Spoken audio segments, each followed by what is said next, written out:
Bonjour à toutes et à tous et bienvenue dans cette conférence en ligne. On va vous parler de no-code organisée par School Lab et Contournement. Donc avant tout, est-ce que vous nous entendez bien? Vous pouvez mettre un petit oui dans les commentaires. Est-ce que vous nous voyez aussi? Est-ce que vous nous voyez? Normalement, il ne devrait pas y avoir de problème. Alors on voit des hello, mais on ne voit pas encore de oui.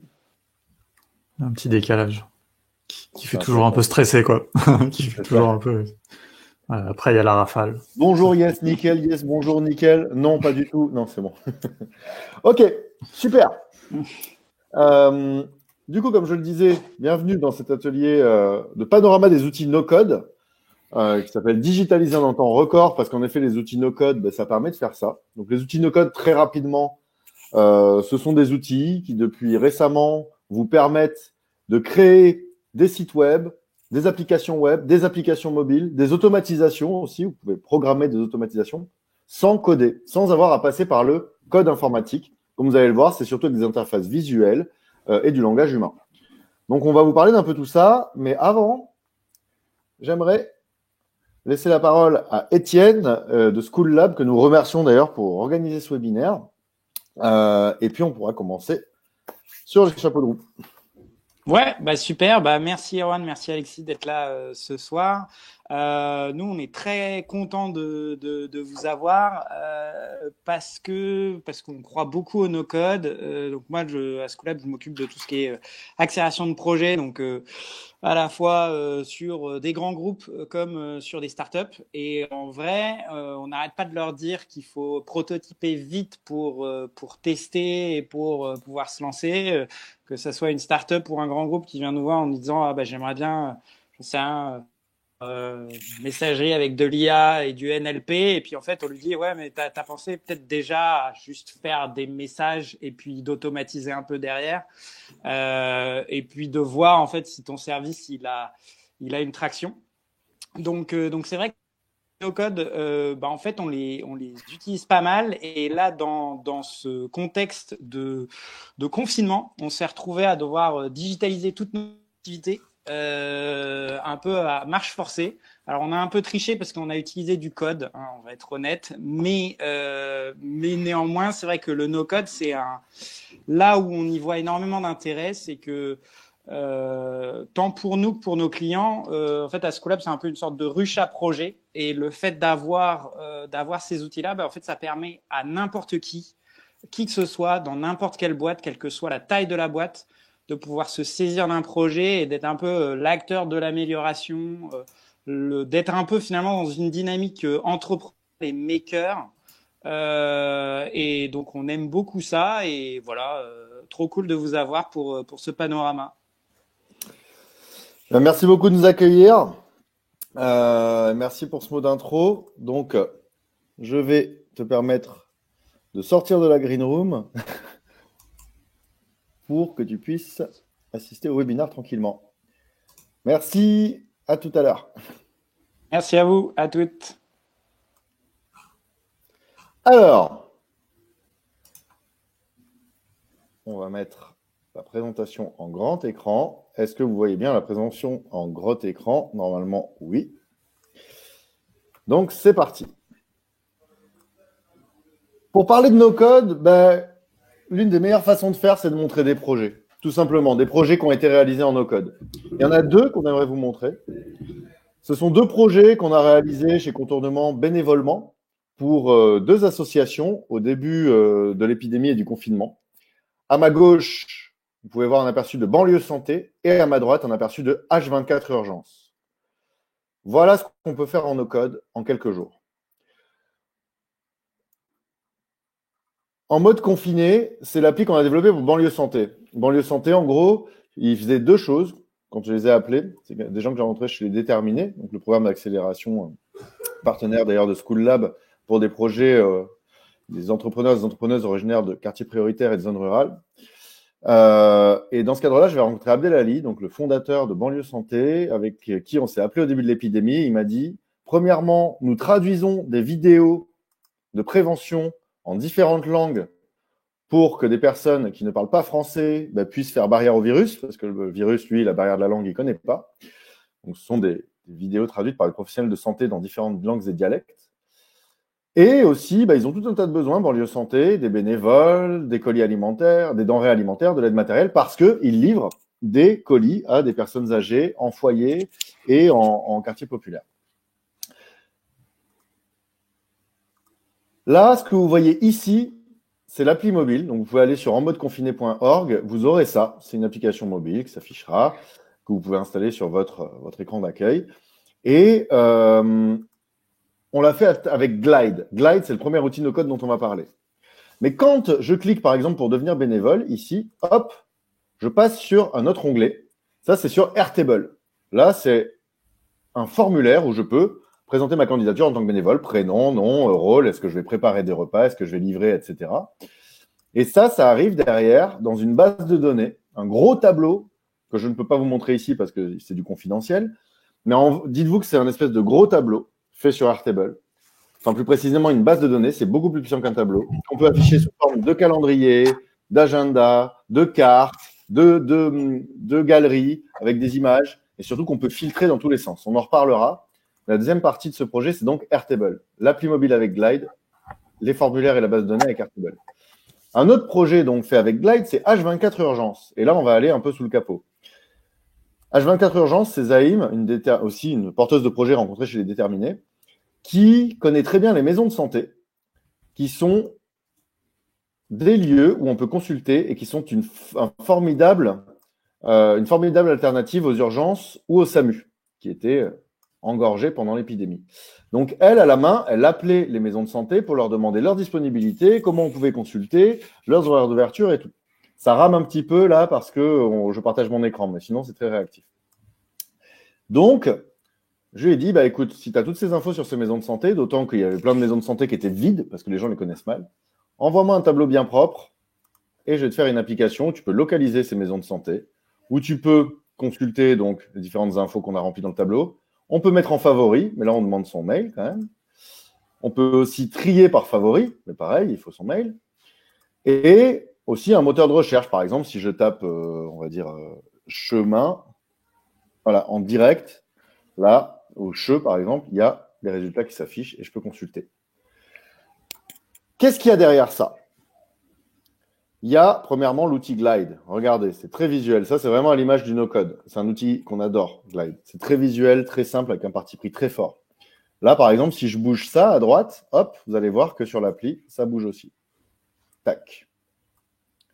Donc ça, c'est pour construire l'appli, pour dire où je veux tel élément, est-ce que je veux une carte ici.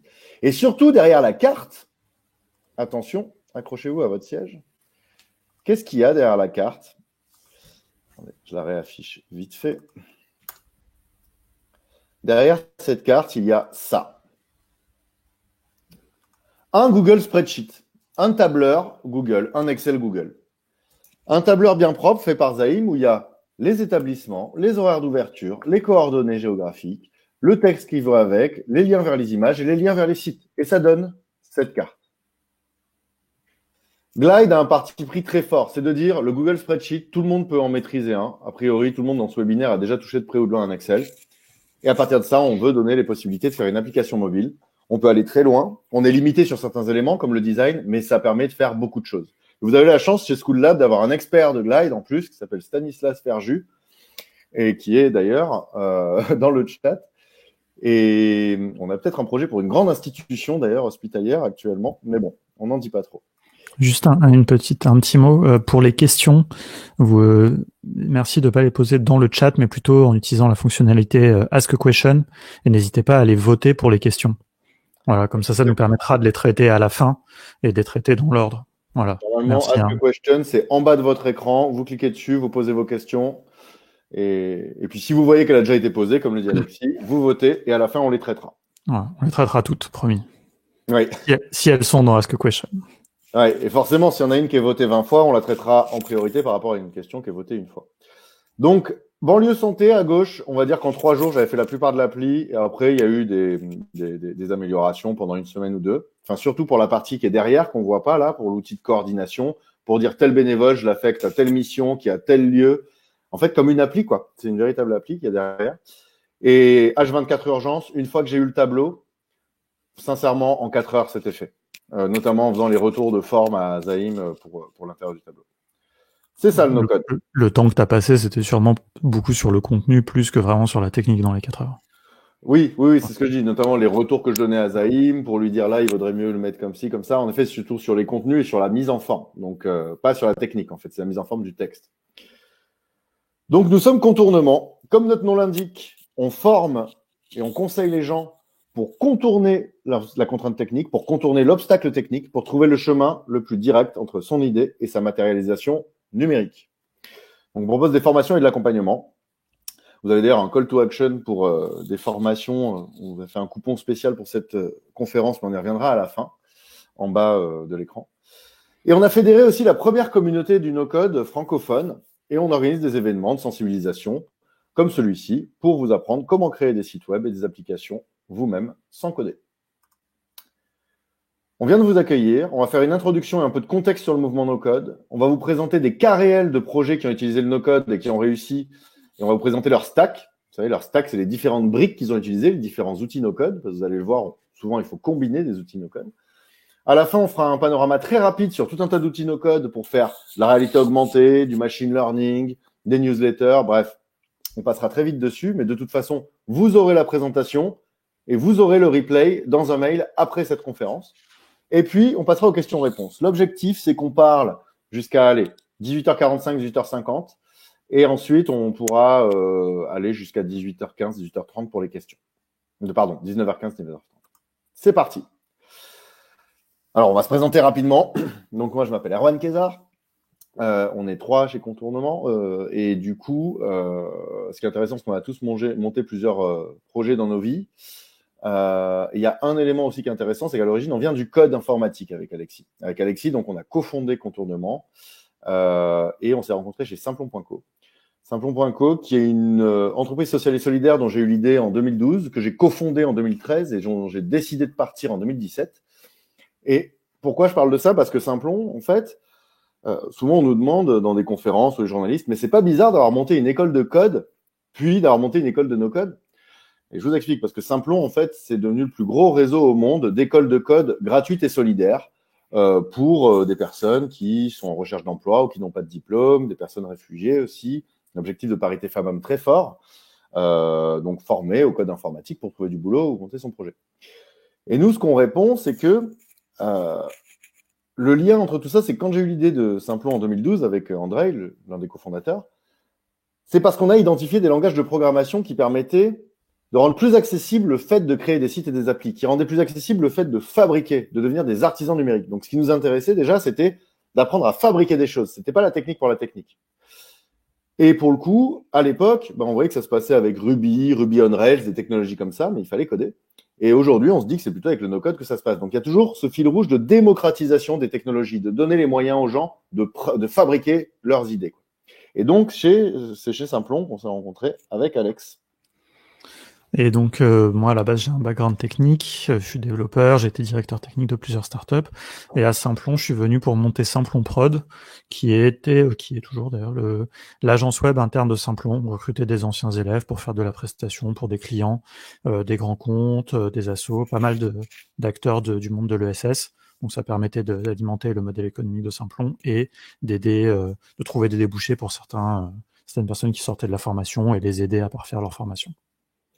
Donc voilà, on vient à la fois du code, mais aussi de la production en code. On a tous les deux géré des agences web et de la formation au code et du conseil. Donc aujourd'hui, nous voilà dans le no-code. Et comme vous allez le voir, no-code, pas égal, pas de développeur. Au contraire. Et le troisième homme, Lucien Tavano, c'est un expert Bubble, qui est un outil no-code très puissant, avec qui on travaille de plus en plus, qui est en train de rejoindre l'équipe. Alors, première introduction. Pourquoi le no-code et l'approche de contournement? On a un constat, c'est qu'il y a 0,3% des gens dans le monde qui savent coder. Donc c'est une stat un peu à grosse maille. Mais voilà, tout langage de programmation confondu, ça fait assez peu à l'heure où le numérique est omniprésent et où il y a plein de projets qui ont besoin d'un bras armé numérique ou plein de gens qui ont des idées de projets numériques. Qu'est-ce qui se passe si on donne davantage les moyens aux 99,7 autres % de réaliser des choses de manière plus accessible? Ben pour nous, le no-code, c'est ça. Le no-code, Au sens large, on pourrait dire que ça existe depuis 1970, enfin les années 70. Les premiers tableurs qui permettaient de faire des calculs sans taper du code, ben, c'était déjà une interface visuelle qui permettait de faire des choses avec un ordinateur sans taper de code. Mais attention, nous, le no-code au sens où on l'entend, ce sont des outils très accessibles qui permettent de réaliser des sites et des applis, des automatisations assez poussées, sans qu'il y ait, globalement, sans qu'il y ait rien à installer. En gros, vous arrivez sur votre navigateur, sur Google Chrome, vous vous créez un compte, comme un compte Twitter, et vous pouvez déjà commencer à faire ce que vous voulez faire et publier très rapidement. Bref, ces outils no-code au nouveau sens du terme, le terme est apparu récemment, ben, ils existent depuis un petit moment aussi. C'est-à-dire qu'il y a 6 ans déjà, on avait testé Bubble, qui est un outil très puissant, mais c'était pas aussi fiable, aussi stable, aussi riche qu'aujourd'hui. On était plus limité, il y avait des bugs et tout. Et en fait, depuis début 2019, avec Alexis, ben, on a constaté 4 facteurs qui nous ont fait nous dire franchement, là, le no-code, c'est le moment. C'est tout à fait responsable de former des gens dessus et ce sera leur rendre service. C'est enfin mûr. Premier signe, ben, ces outils, quand on les a retestés et quand on a découvert de nouveaux d'ailleurs, début 2019, on a vu qu'ils étaient stables, qu'ils étaient fiables, qu'ils étaient riches et qu'ils étaient accessibles, qu'ils étaient user-friendly, qu'ils étaient agréables et fluides à utiliser. Ça nous a mis une petite claque, mais en plus, en parallèle, on a vu qu'il y avait des startups, des projets numériques qui se lançaient sans avoir de développeurs et qui réussissaient. On va parler de Comet tout à l'heure, un projet français, mais ici, vous voyez d'autres exemples. Par exemple, là, celui d'en bas parle de Dividend Finance, qui est un projet qui a levé des millions et qui est numérique et qui n'a pas de développeurs. On voit qu'il y a des startups qui se lancent sans développeurs. Troisième facteur, on voit qu'il y a des outils no-code qui lèvent des millions de dollars. Par exemple, Bubble et Webflow. Ben là, ils avaient fait des grosses levées de fonds, jusqu'à 72 millions de dollars pour Webflow. C'était plus le petit outil du coin de la rue qui galère et qui peut se casser la gueule demain. Non, ça devenait des outils qui avaient des pignons sur rue, des grosses équipes. Webflow, ils ont plus de 120 salariés aujourd'hui et des milliers d'utilisateurs. Et quatrièmement, on voit qu'il y a des écosystèmes qui émergent. Donc, on voit qu'il y a des agences de production no-code, on voit qu'il y a des formations en ligne qui apparaissent, etc. Mais il n'y avait pas de formation présentielle, et on est fiers d'être les premiers au monde. Donc, voilà ce qui nous fait nous dire que le no-code, c'était son avènement. Et on commence à voir de plus en plus de tweets comme celui-ci. Andrew Wilkinson, c'est un serial entrepreneur qui a notamment monté Dribbble. Les designers et les designeuses connaîtront cette plateforme. Il a monté plusieurs boîtes dans le web, et il a tweeté à un moment, cette année, il n'y a pas si longtemps que ça, j'ai eu une prise de conscience. J'ai fait un bond en avant en termes de productivité. J'avais l'habitude de dépenser entre 25 000 $ et 100 000 $ pour construire une appli. Ça prenait 3 à 6 mois. C'était frustrant, c'était cher et c'était lent. C'était long. Puis, j'ai commencé à utiliser des outils no-code comme Webflow, comme Bubble, comme Zapier et comme Airtable. On espère que vous allez avoir la même prise de conscience et faire le même bond en avant suite à ce webinaire. Ça, c'est une photo qu'on a prise à San Francisco lors de l'ouverture de la première conférence du no-code organisée par Webflow. Et là, c'est intéressant parce que le fondateur qui est sur scène, il dit « Nous sommes tous des pionniers. Enlevez la barrière du code et donnez les capacités, donnez les moyens à 100 fois plus de personnes de réaliser des projets. » Et là, je m'arrête vite fait là-dessus parce que c'est vraiment cette vision qu'on a. Quand on dit no-code, alors, c'est-à-dire qu'il n'y aura plus de développeurs. Mais on a tendance à dire au contraire. Premièrement, s'il y a 100 fois plus de gens qui n'ont pas cette barrière à l'entrée de la compétence du code ou du financement du code, eh ben, ça veut dire qu'il y aura certainement plus de projets qui vont réussir, donc besoin de plus de développeurs derrière une fois qu'ils grossissent. Parce que vous allez le voir, le no-code a des limites. Et deuxièmement, ne serait-ce que pour coder les outils no-code, ben, il faut des développeurs. Webflow, ils ont plein de développeurs dans leurs équipes. Par contre, ce sera du code, on va dire, qui sera à plus forte valeur ajoutée. Avec le no-code, vous permettra de faire des choses un peu plus fastidieuses ou moins complexes. Et avant de commencer, pour partir du bon pied, un tout petit point de vocabulaire. Site web, site mobile, application mobile, responsive, blablabla, on n'y comprend plus rien parfois. La ligne d'en haut, pour caricaturer, on va dire que ce sont les sites. Les sites, ce sont des sites simples. Comprenez site vitrine, quoi. Des sites où il n'y a pas des interactions riches. On peut consulter des pages, lire du texte, regarder des images, mais pas forcément beaucoup plus. En bas, il y a les applications. Les applications, alors là, c'est plus l'artillerie lourde. Les applications, on peut faire plein de choses avec. Il y a des interactions très riches. Par exemple, Facebook, Uber, Waze, Le Bon Coin. Tout ça, ce sont des applications. On peut faire plein d'actions. Donc, on revient en haut. Quand on parle de site web, on parle de site consulté sur un ordi, on va dire. Quand on parle de site mobile, ça veut dire un site qui est optimisé pour être consulté sur mobile. Par exemple, là, sur cet exemple, à droite, vous voyez que j'ai pas besoin de zoomer, de dézoomer. Voilà, il y a des sites qui sont mal faits, qui sont pas mobiles, qui sont mal affichés. Là, non, c'est pensé pour être lu sur un mobile et pour être utilisé avec des pouces et non pas avec une souris. C'est ce qu'on appelle les sites responsive. Ils répondent aux différentes tailles d'écran. Sur la ligne d'en bas, les applications. Les applications web, même principe, c'est des applications, versions d'applications qui sont utilisées sur ordinateur. Par exemple, je peux tout à fait consulter Facebook sur mon ordinateur. Je peux tout à fait choisir un appart sur Airbnb sur un ordinateur. Ça ne dérangera pas. Par contre, les applications mobiles, ce sont des applications qui sont pensées pour le mobile, voire qui sont surtout utilisées sur mobile. Par exemple, Instagram, il y a besoin de l'appareil photo. Donc, ça va être sur mobile.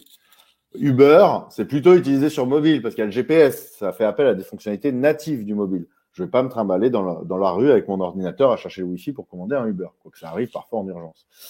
Mais voilà, les applications mobiles, c'est souvent ce qui est le plus compliqué à réaliser. Et tout ça, le no-code permet de le faire avec différents outils. Par l'exemple, on va vous faire comprendre un peu mieux ce que c'est que le no-code et les différentes briques. Quelques histoires vraies et les stacks qui vont avec. Les stacks, je le rappelle, c'est un peu comme les stacks en anglais, c'est la pile de livres. Là, les stacks, en gros, c'est les différentes briques qui permettent de construire un projet no-code. Et à chacune de ces briques peuvent correspondre des outils. Comet, un super exemple, premièrement parce qu'ils sont français. Il n'y a pas qu'aux États-Unis que ça se passe. Et à différents titres aussi, c'est très illustratif de ce en quoi on croit. Comet, en gros, c'est une plateforme de mise en relation entre des grandes entreprises et des freelances de super qualité, notamment sur le dev et la data. Comet, ils sont 3 cofondateurs. Il n'y en a aucun qui sait coder. Et ils ont commencé par faire ce qu'il faut faire. Ils ont commencé par faire leur job à la main. Ils trouvaient des freelances et des grandes entreprises sur LinkedIn, ils les appelaient, leur écrivaient des mails, ils les mettaient en contact à la main avec leur méthode et ils ont vu que ça plaisait. Donc, il y a un moment où ils se sont dit, deuxième étape, là, il y a des choses qu'il faut qu'on automatise. Là, il faut que la machine fasse une partie du boulot à notre place. Là, on perd du temps. Maintenant qu'on a validé notre concept, hop, on fait une plateforme. Et il y a l'un des 3 qui a trouvé Bubble et qui, en quelques jours, a fait une première version de Comet. C'est lui qui est devenu un peu le CTO, le directeur technique Bubble. Ils ont continué à faire évoluer leur plateforme sur Bubble, un peu avec Zapier et Google Sheet. Zapier, c'est un autre outil qui permet de connecter des applis entre elles, on y reviendra. Et au final, ils sont allés jusqu'à 500 000 € de revenus récurrents annuels juste avec Bubble, sans taper une ligne de code, sans payer une seule ligne de code. Et à partir de là, ils ont fait une première levée de fonds. Là, ils se sont dit, tiens, on atteint des limites quand même. Eh ben, on va prendre un développeur, un CTO, et on va passer sur du code brique par brique. Pas d'interruption de service. Hop, la transition s'est faite en douceur. Et les utilisateurs n'ont rien vu. Et il y a d'ailleurs des briques où ils sont encore sur Bubble aujourd'hui. Et après, ils ont refait une levée de fonds. Et Charles Thomas, le fondateur, est un grand porte-parole du no-code. Et on l'a interviewé d'ailleurs dans notre podcast. On vous partagera les liens à la fin. Où on a un podcast, le podcast Contournement, où on interviewe des gens qui ont monté des projets en no-code ou qui font du no-code. Et Charles Thomas, c'est très pédagogique, justement, cette interview, et c'est une belle expérience qu'il nous partage.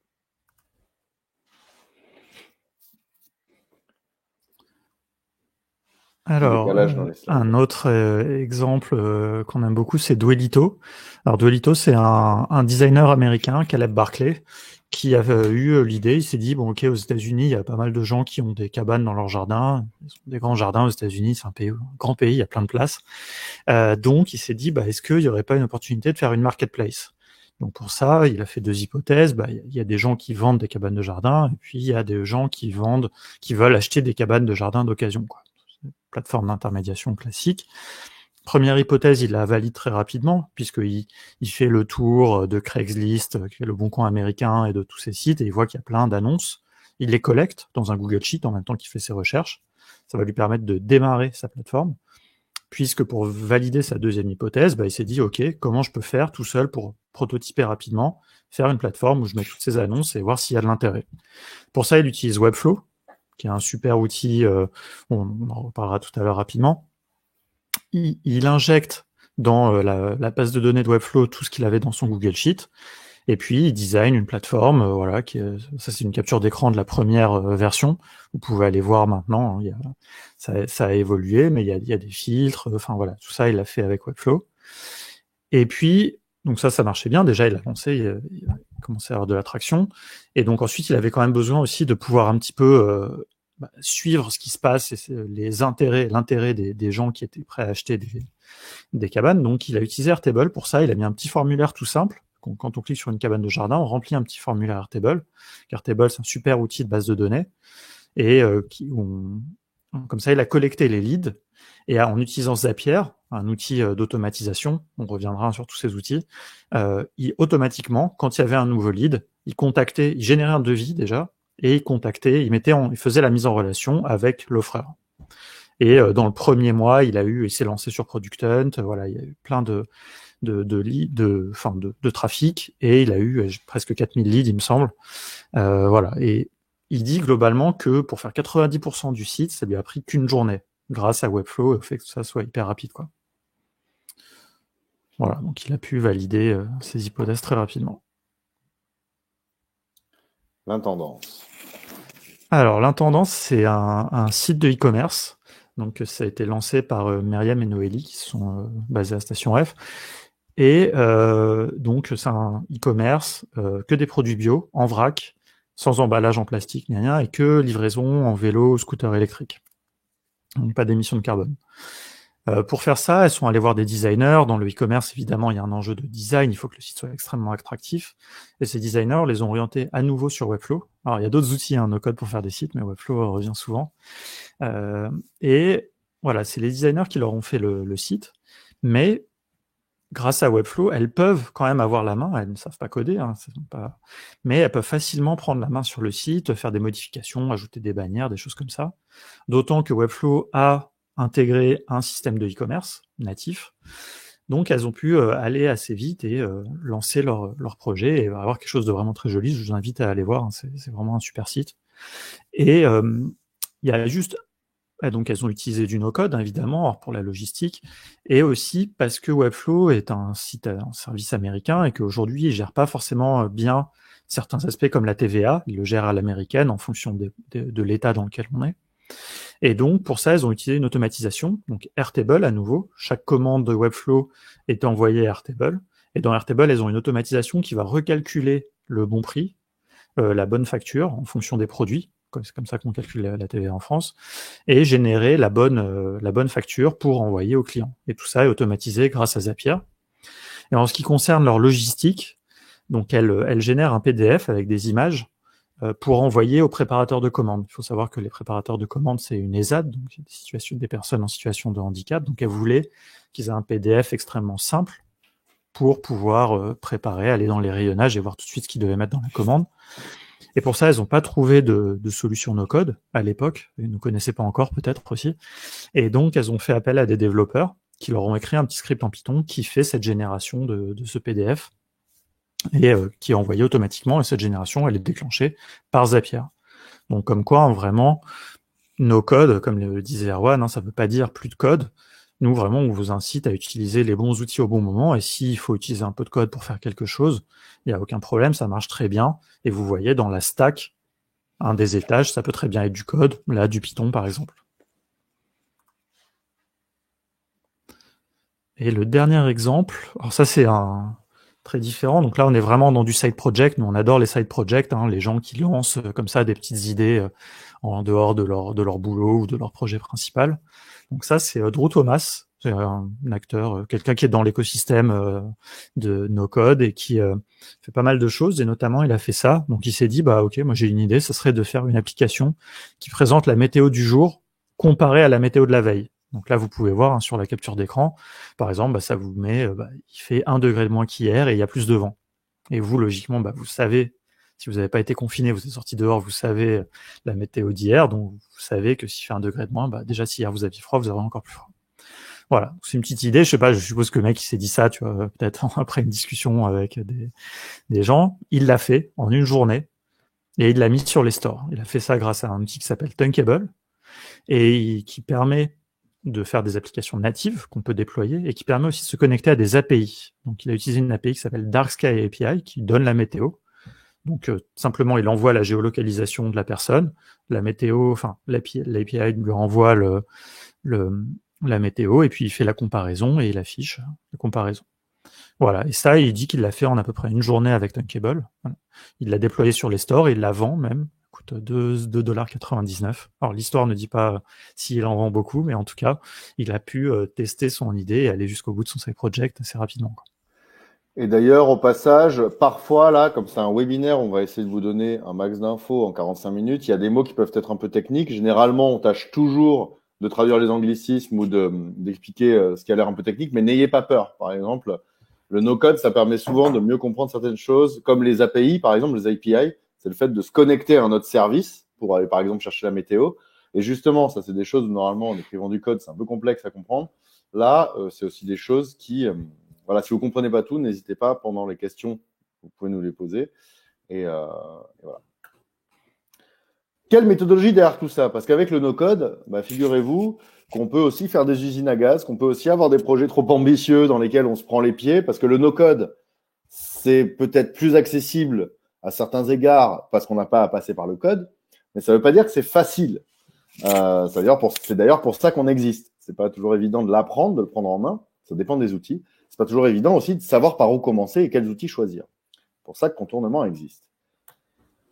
Déjà, on recommande quand on fait du no-code, quand on veut lancer son projet en no-code, d'avoir l'approche MVP. MVP, ça veut dire quoi? Ça veut dire Minimum Viable Product, produit minimum viable. Donc pour celles et ceux qui ne connaissent pas cette notion, c'est vraiment le MVP, la première brique de son projet, la première brique qui va me permettre de tester ce projet auprès des gens que ça peut intéresser, voir si ça les intéresse, voir comment ils s'en servent et le faire évoluer. Par exemple, la première ligne, là, c'est pas du tout le MVP. Ça c'est pas l'approche MVP. J'ai envie de faire quelque chose qui roule, qui permette d'aller aux gens, d'aller plus vite. Une voiture, quoi. Je vais commencer par faire un pneu, puis 2 pneus, puis la carrosserie, et puis au bout d'1 an et demi, 2 ans, peut-être que j'aurai une voiture que les gens utiliseront. Et peut-être qu'ils l'utiliseront, peut-être pas, en fait. Peut-être ça leur plaira pas. Mais en tout cas, à chaque étape, j'aurais pas pu tester si ça leur plaît. Le MVP, c'est plus l'approche qui est en bas. Je veux faire quelque chose qui roule, qui permette de se déplacer plus vite. Je vais commencer par faire un skateboard en une après-midi. Hop, je prends des vis, tac, je fais un skateboard de fortune. Et là, je vois que les gens, ils s'en servent. Ils s'amusent bien avec le skateboard et surtout, ils vont plus vite. En revanche, je vois qu'ils se cassent un peu la figure. Donc, mon MVP, ça va me faire me dire, plutôt que de mettre un moteur comme j'avais pensé mettre pour que le skateboard aille plus vite, aille plus vite, je vais mettre un guidon. Hop, problème résolu, ça donne une trottinette. Je la fabrique en 2 jours. Là, les gens s'en servent, ils sont encore plus contents. Et puis, je vois qu'ils veulent aller plus vite, là. Et du coup, je fais un peu de R&D. Et au bout de 2 semaines, je sors un vélo. Et petit à petit, j'arrive à la voiture. C'est ça, le MVP. C'est l'approche itérative. Le fait d'itérer, d'améliorer à chaque fois en fonction de ce qu'on observe chez les gens. C'est l'approche d'une startup, ça. C'est l'approche de la startup légère. C'est la startup qui commence pas par lever 150 000 € pour faire une grosse plateforme bien parfaite et bien complexe. Et puis, on sait même pas si les gens vont s'en servir. Non, on commence par une idée, ça tout le monde en a, hein, ça on compte sur vous pour avoir des idées, mesdames, messieurs.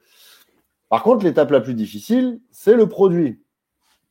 Construire une première brique. Là, en bas à droite, c'est le MVP, si vous avez suivi, c'est le produit minimum viable. Parce que ça, c'est souvent avec du code qu'on le fait et c'est pas forcément évident. Là, on peut le faire avec du no-code. À partir de là, ce produit, je le teste, je mesure comment les gens s'en servent, je récolte des données, que ce soit parce que les gens me donnent des retours oraux ou parce que j'observe les analytiques sur mon site. Je tire des conclusions.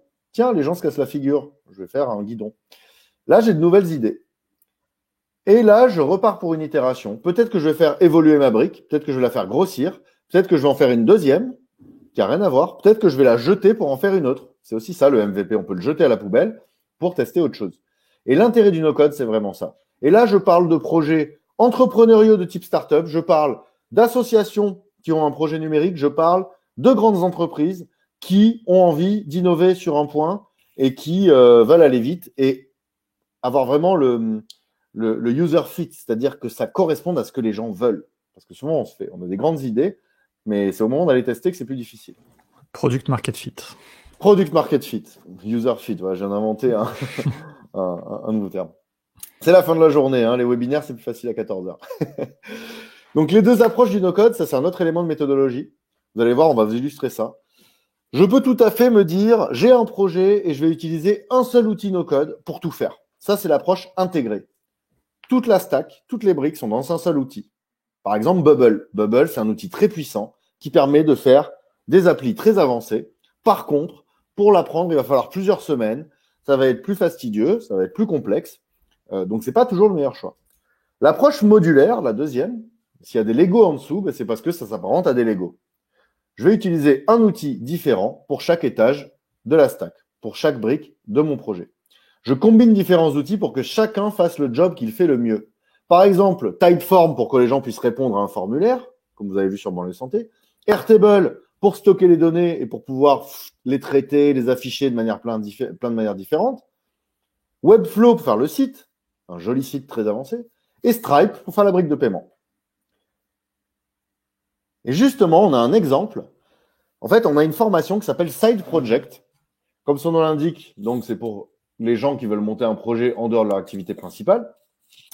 C'est pour ça qu'on le fait 2 fois 3 heures le soir, de 17 à 20 heures par semaine, pendant 6 semaines.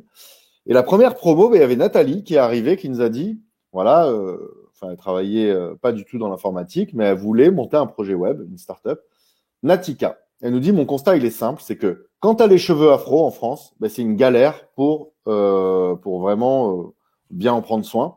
Il n'y a pas de coiffeur formé, par exemple, aux cheveux afro. En plus, il y a différents types de cheveux, il y a différentes longueurs, et à chaque fois, c'est différent. Et il y a de l'info, il y a des youtubeurs, il y a des blogueuses. Par contre, c'est bizarre, quand tu suis leurs conseils, ça fait jamais la même chose. Et du coup, elle disait, centraliser l'information dans une appli qui te dit au bon moment ce qu'il faut faire, en anticipant. Par exemple, dans 3 jours, n'oublie pas qu'il faut que tu fasses tel soin, donc achète tel produit. Et en fait, en avançant dans la formation Side Project, qui dure 6 semaines, on se disait, tiens, premièrement, avec Bubble, ça risque d'être complexe quand même de faire cette appli, parce qu'on voulait le faire sur Bubble, faire tout dans Bubble. Et deuxièmement, Nathalie aussi, elle accrochait pas trop avec Bubble. Et on sentait que le temps était contre nous. Donc, on a éclaté le projet en différentes briques. Et on a utilisé la stack que vous voyez à droite. Et comme ça, on a réussi à sortir le projet en 2 semaines. Et Nathalie était tout à fait contente. Et elle est sortie donc avec son projet à la fin de Side Project. Typeform, ça permettait de faire des formulaires élégants, puissants. Par exemple, on peut cliquer sur des images pour répondre à certains choix. Au lieu de dire j'ai des cheveux de type 6A ou 7B, là, je cliquais sur les images qui ressemblaient à mes cheveux. C'est très élégant, l'expérience de Typeform. Hop. Et à la fin, les données, les réponses passaient dans Integromat et dans Bubble, qui sont des outils qui traitaient ces données, pour dire si la personne a les cheveux de type 6B et qui sont longs, alors lui sortir ce paragraphe et ce paragraphe dans un diagnostic intelligent. Donc à la fin, les gens avaient un diagnostic sur ce qu'il fallait qu'ils fassent avec leurs cheveux. Et là, s'ils voulaient recevoir des emails personnalisés, donc l'équivalent d'une appli avec des notifs, là, il fallait qu'ils payent. Donc, on a utilisé Stripe, qui est une brique de paiement super pratique pour les paiements. Et pour envoyer les emails, on utilisait SendGrid, donc les emails intelligents avec les données traitées par Integromat et Bubble. Je dis ça aussi parce que la modalité, le fait d'avoir des emails payants, il faut savoir que c'est quelque chose qui se développe de plus en plus. Peut-être parce que les gens en ont marre d'avoir trop d'applis sur leur téléphone et des notifs dans tous les sens. Mais en tout cas, voilà, il y a tout un business, tout un courant de mails payants qui se développait et c'était une très bonne manière de tester son MVP, de tester sa proposition de valeur.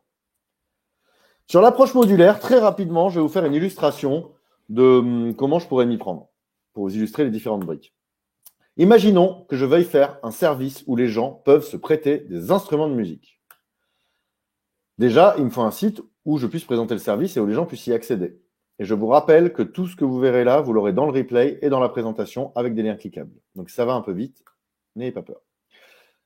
Donc, le site, c'est ce qu'on appelle la brique d'affichage, l'interface utilisateur, UI, User Interface. Ça, les website builders qu'on vous recommande, c'est-à-dire les outils pour construire des sites, il y en a plusieurs. Là, on vous les a classés en fonction de l'accessibilité et de l'avancement. Par exemple, Weebly, sincèrement, en 1 heure, vous le prenez en main. Vous saurez comment ça fonctionne. C'est ce qu'on voit à droite. C'est très simple à utiliser. Vous allez être un peu limité, mais pour faire des MVP, même là, par exemple, j'ai aidé un artisan à faire un site e-commerce pour vendre des séparations entre conducteurs et chauffeurs dans les véhicules professionnels. Le Mascoto, ça s'appelle mascoto.fr. Je maîtrise le no-code, mais là, j'ai pris le parti pris de prendre Weebly. Comme ça, j'ai fait le site e-commerce en 5 heures. Et ça suffisait largement. Strikingly aussi, c'est un peu plus limité quand même. Squarespace, un peu plus complexe, mais un peu plus avancé. Card.co, là, niveau plutôt ceinture rouge de no-code, mais on peut davantage vraiment faire ce qu'on veut de manière plus personnalisée. Et Webflow, c'est un peu la Rolls-Royce du développement de sites web no-code. Vous pouvez faire quasiment comme du HTML, CSS, JavaScript, mais sans coder. C'est un méga Photoshop du site web. En revanche, ça, il vous faudra plusieurs semaines pour vous y former. Par contre, pour les designers et les designeuses, c'est vraiment un gros asset que d'apprendre Webflow. Mais dans beaucoup de cas, on ne recommande pas Webflow parce que si les gens veulent juste amorcer un projet, voilà, ça suffit d'utiliser Weebly. Par contre, Webflow, par exemple, il y a une grande entreprise pour qui on a fait un site e-commerce. Webflow, c'était vraiment bien parce qu'ils avaient des grosses exigences en design. Ensuite, il faut que les utilisateurs puissent envoyer leurs annonces. Bonjour, je prête ma guitare. Ça, c'est la brique de saisie des données, les fameux formulaires. C'est très important, les formulaires dans le no-code. Il y a Typeform, dont on a parlé, élégant, puissant, etc. Jotform, qui est une alternative très intelligente. Ça permet de faire d'autres choses, par exemple, de pré-remplir des formulaires en fonction de à qui on l'envoie. Parce qu'en effet, il y a plusieurs alternatives sur chaque outil no-code. Nous, si on existe, Contournement, c'est aussi pour conseiller là-dessus. Quel est le meilleur outil en fonction de ce que je veux faire, de mon projet, mais aussi de qui je suis et du temps que j'ai y allouer. Quelqu'un qui a 6 mois plein temps pour apprendre quelque chose, on ne va pas lui conseiller les mêmes choses que quelqu'un qui a juste 1 heure par semaine. On adapte en fonction de l'accessibilité de l'outil. Puis après, il y a des outils comme Webflow donc pour faire des sites, Airtable pour les bases de données ou Google Forms qui proposent des formulaires, on va dire, plus simples, plus directs, qui font gagner du temps. Par contre, c'est moins puissant. Donc, voilà, voir quel est le meilleur choix en fonction des projets. Ensuite, il faut que je stocke ces offres quelque part pour les exploiter. Une fois que les gens publient leurs offres, il faut les stocker dans la brique de stockage des données, qui peut être Google Sheet. Comme vous l'avez vu, un simple Google Sheet, ça peut donner un Glide derrière, une application mobile. Il y a Airtable. Alors, vous l'aurez compris, Airtable, on l'adore. Là, il y a un aperçu en dessous. Parce que Airtable, c'est vraiment une base de données à laquelle on accède et qu'on manipule sans être développeur. C'est-à-dire qu'il y a des types de données. Comme vous le voyez, c'est vachement plus visuel, vachement plus structuré qu'un simple tableur. Et surtout, je peux faire des vues très sur mesure. Par exemple, si les gens publient des instruments et qu'ils mettent une photo, je peux le publier sous forme de galerie et l'intégrer dans mon site. Je peux l'intégrer sous forme de calendrier en fonction des disponibilités. Je peux dire, là, ma base de données a tout ça, mais les gens sur le site, ils ne voient que telle colonne et ils ne peuvent pas le modifier. C'est vraiment très puissant, notamment pour des outils d'organisation interne. Et on peut vite devenir ceinture jaune d'Airtable. Par contre, ça devient vraiment très intéressant quand on devient ceinture orange. Integromat, un autre outil qui permet de stocker les données et de les envoyer un peu où on veut, qui est un peu plus technique. Mais là-dessus, de toute façon, vous avez plein de données, plein de ressources qu'on pourra vous partager après. Ensuite, il va falloir prévenir un utilisateur que quelqu'un veut emprunter son instrument. Et Johnny, je veux emprunter ton accordéon. Ça, c'est la brique de programmation, d'automatisation. Alors attention, quand on no-code, on fait de la programmation. C'est juste qu'on fait de la programmation visuelle. Le code, c'est juste le code. Je peux être programmeur no-code. Je donne des ordres aux machines en no-code. J'automatise. Zapier, le plus connu. Zapier, vous avez un aperçu en dessous. C'est vraiment un tuyau qui permet de connecter les différentes briques. Par exemple, visuellement, vous pouvez, comme dans l'exemple en dessous, dire quand quelqu'un complète le formulaire, alors créer une nouvelle entrée dans mon outil de gestion de clients, mon CRM, et mettre à jour, créer un nouveau contact dans mon outil de newsletter, ajouter tel mot-clé sur ce contact-là, et m'envoyer un email dans Gmail pour me confirmer qu'il y a quelqu'un qui vient de s'inscrire ou de le compléter. Donc voilà, ça vous permet de faire automatiquement, sans coder, des choses qu'autrement vous auriez fait à la main toute la journée. On a déjà vu des équipes qui économisaient, franchement, 2 jours par semaine par personne grâce à ce genre d'outils. Souvent, vous êtes à quelques heures d'une automatisation qui peut vraiment vous rendre plus efficient et plus productif. Integromat, on en a parlé, mais ça permet de faire des automatisations. Parabola aussi, plus technique, mais très puissant. Et IFTTT, on l'a surtout mis pour le nom, parce que le nom, c'est if this, then that. Si ceci, alors cela. Donc, c'est vraiment la programmation, quoi. C'est quand il se passe ceci, alors il se passe cela. Et last but not least, pour valider la transaction, l'utilisateur, il doit payer son emprunt. Bon, à ce moment-là, c'est plus de l'emprunt, c'est de la location. Mais on s'en fiche. C'est surtout pour parler des briques externes, les briques de services externes. Dernière couche de la stack. Stripe pour le paiement. Donc, en niveau ceinture jaune, on peut tout à fait mettre un simple bouton Stripe. Mais on peut aussi se connecter à l'API en mode ceinture rouge, faire plein de choses avec l'API Stripe. OneSignal, c'est un outil pour faire des notifications push. Vous savez, les petites notifications que vous avez en haut de votre téléphone, ben, vous pouvez en déclencher grâce à OneSignal.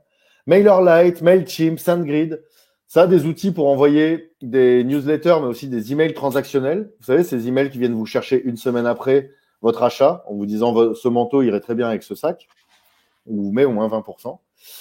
Et Twilio, ben, pour envoyer des SMS, par exemple, pour que les gens soient notifiés par SMS quand il y a un achat ou un commentaire ou autre. Et oui, vous pouvez faire du SMS en no-code. Et je laisse Alexis conclure rapidement sur l'approche intégrée tout en un. Alors très rapidement, hein, parce qu'après on va passer à vos questions, il commence à y en avoir pas mal. Donc effectivement, donc vous avez compris que l'approche intégrée, en gros, l'approche modulaire, c'est de se dire, ok, on va prendre Airtable par exemple pour faire le stockage de base de données, Webflow pour faire l'interface, et Zapier pour la logique. C'est un petit peu comme dit Vlad Magdalene, le CEO de Webflow dans ce tweet, auquel Bubble s'empresse de répondre. Bubble, par exemple, c'est un outil dont je vais vous parler tout de suite après, peut remplacer avantageusement et Webflow et Airtable et Zapier en même temps, puisque ça permet de faire tout ça. Donc ça, c'est un petit peu le no-code game, voilà, pour vous montrer, hein, puisqu'il y a une espèce de compétition assez saine pour l'instant entre tous ces acteurs. Voilà, et donc c'est juste différentes approches. Et l'un de nos métiers, c'est d'être un peu aux premières loges de ce no-code game pour voir la frontière avancée et conseiller les gens au mieux sur ces outils. Exactement, et faire les arbitres du game. C'est ça. Alors, donc Bubble. En gros, Bubble, c'est comme vous voyez hein, sur la capture d'écran. Je vais pas rentrer dans les détails, on pourrait faire tout un webinaire dessus. On en a fait d'ailleurs, donc je vous invite à regarder. Peut-être je pourrais vous partager le lien d'un webinaire qu'on a fait sur les applications où on compare différents outils vraiment de ad builder. Mais ce qu'il faut voir, c'est que c'est vraiment une abstraction visuelle de tous les métiers du développeur. Donc là, par exemple, vous voyez sur la capture, il y a un canevas où vous allez pouvoir créer votre application. Vous allez pouvoir faire des drag and drop, glisser, déposer d'éléments, vraiment designer un petit peu comme vous le feriez dans Wix, tout votre interface. Ou PowerPoint. Voilà, ou PowerPoint, voilà, vous voyez. Hein. Et puis après, vous allez faire de la programmation avec les workflows. Donc ça, c'est un petit peu l'équivalent de Zapier. Puis vous allez pouvoir structurer une base de données, vraiment comme vous le souhaitez, un petit peu comme dans Airtable. Mais sauf que là, tout ça sera en interne dans Bubble. Et puis, vous allez gérer les styles. Il y a aussi un mécanisme de plugin, parce qu'il faut savoir que Bubble existe depuis 7 ans. C'est un outil qui est extrêmement puissant, qui a une très, très grosse communauté.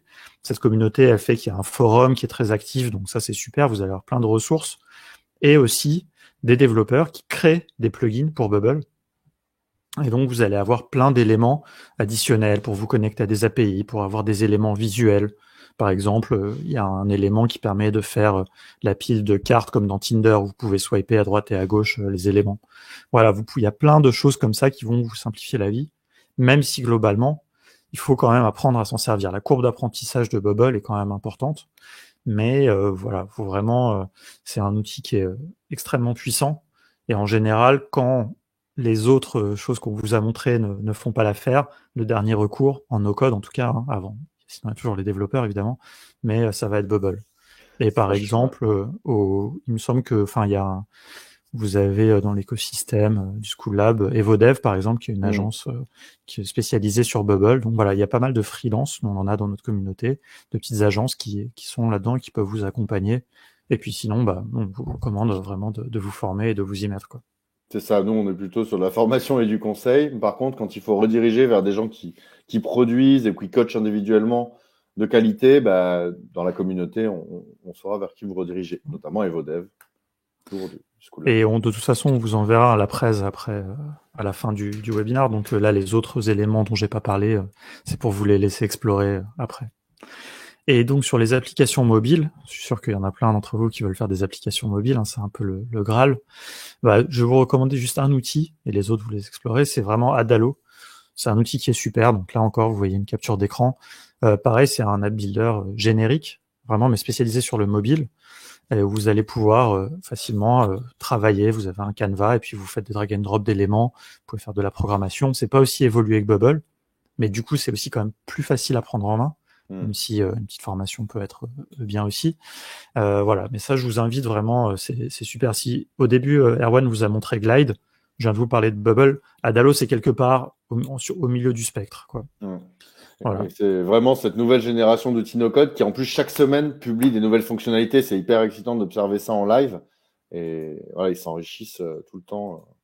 Voilà. Mais on n'en dit pas plus et je vais vous mettre le lien vraiment vers un webinar qu'on a fait où on compare Glide, Adalo et Bubble, où on fait en fait des exemples dans les trois. On fait un exemple en fil rouge dans les trois avec les trois outils. Donc ça vous permettra vraiment de bien distinguer la différence et comprendre un peu ce spectre du no-code.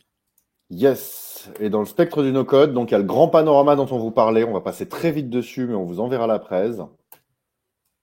Les newsletters, on peut en faire en no-code. En no-code, on peut aussi faire transformer des bases de données en site web, comme avec Glide, mais pour faire des sites web. On peut faire de l'e-commerce.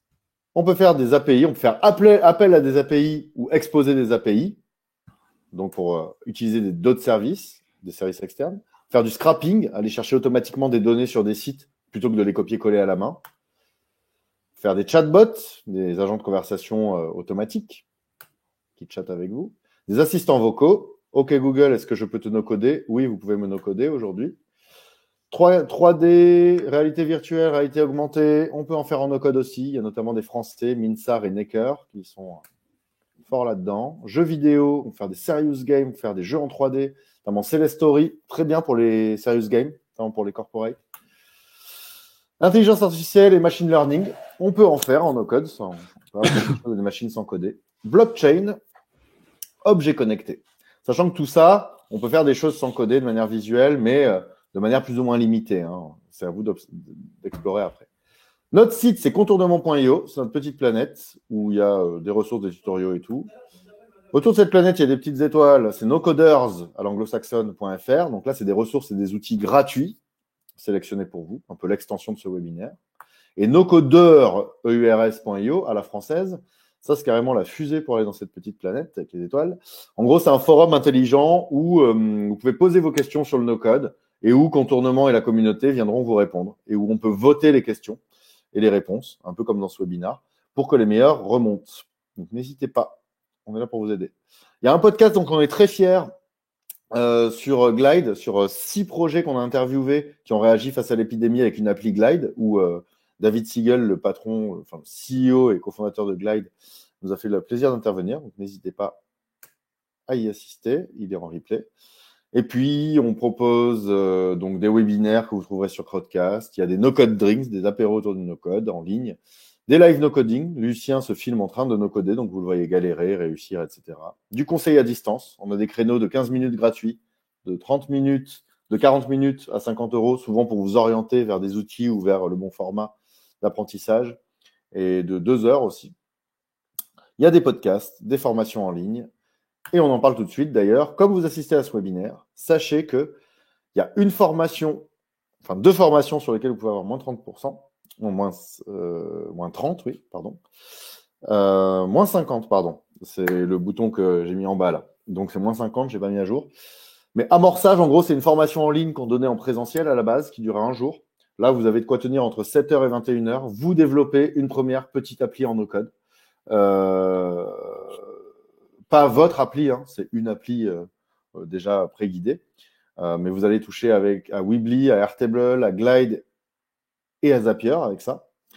Donc voilà, vous avez le bouton en bas et de toute façon, vous aurez le mail après. C'est 50% d'ailleurs, parce qu'il y a marqué 30. Oui. Mais... C'est ça, je le répète, c'est 50. Automatisation, c'est une autre formation où là, vous allez surtout faire du Zapier très avancé, donc devenir ceinture jaune, voire rouge de Zapier, pardon, ceinture orange de Zapier. Pareil, vous aurez le lien. Et bientôt, il y aura une formation sur le mobile. Vous pouvez vous préinscrire. Donc, comment faire une appli avec Adalo, une appli mobile, et le déployer sur l'App Store et le Play Store. Et une sur Airtable aussi, en cours de réalisation.